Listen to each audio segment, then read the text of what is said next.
मादीको स्याङ्खु झरना जहाँ इन्द्रणीले रङ भर्छ। कास्कीको मादी गाउँपालिका 7 पानीघाट गाउँमा आकर्षक 2वटा झरना छन्, एउटा स्याङ्खु र अर्को किउर्लु झरना। यी दुई मध्ये स्याङ्खु झरना अझ अनौठो छ, जहाँ झरनाको चिसो पानीमा हरेक दिन इन्द्रणीले रङ भर्छ। दुई तले यो झरनामा बिहान 10 बजेपछि झण्डै दिउँसो 2 बजेसम्म इन्द्रणी पर्ने स्थानीयहरू बताउँछन्। अग्लो पहाडबाट गडगडाउँदै बगिरहेको पानीको छहरामाथि इन्द्रणीले रङ भर्दा स्याङ्खु झरना मस्त मगन देखिन्छ। मध्य पहाडी लोकमार्ग अन्तर्गत मेलबोटबाट आँटीगर हुँदै हेम्जा जाने सडकको ट्र्याक खनेसँगै यो झरनामा पुग्न सजिलो भएको छ, तर उजेलमा परिरहेको छ। यो स्याङ्खु खोलाको यो स्याङ्खु झरना हो। यसलाई रेनबो वाटरफल पनि भन्न सकिन्छ, किनभने यो झरनामा बिहान 10 बजेबाट दिउँसो 2 बजेसम्म प्रष्ट रूपमा इन्द्रेणी नजिकैबाट देख्न सकिन्छ। र यो 2 तले झरना पनि छ। योभन्दा माथि एक तल, तल एक तल 2 तले झरना पनि रहेको छ।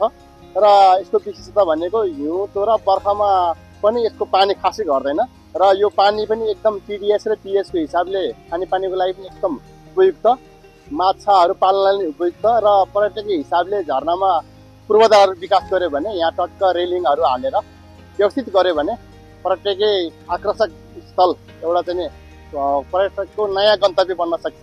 यो पहिला ओजेलमा थियो, यो थाहा थिएन।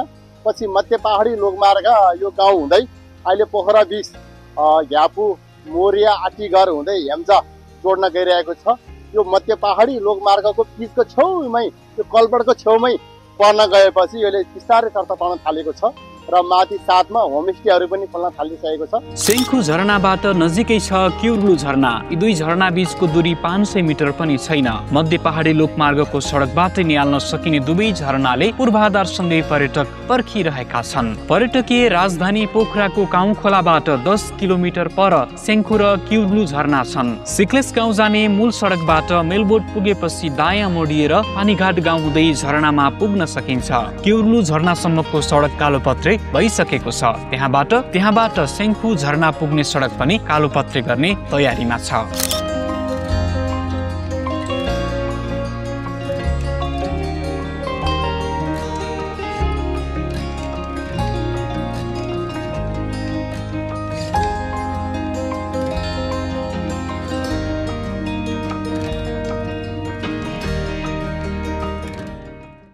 DigiLink, get connected, stay connected. अन्तर्राष्ट्रिय स्तरको प्रविधिबाट स्वास्थ्य परीक्षणका लागि भरपर्दो प्रयोगशाला SRL Shukla Gandaki reference laboratory प्राली।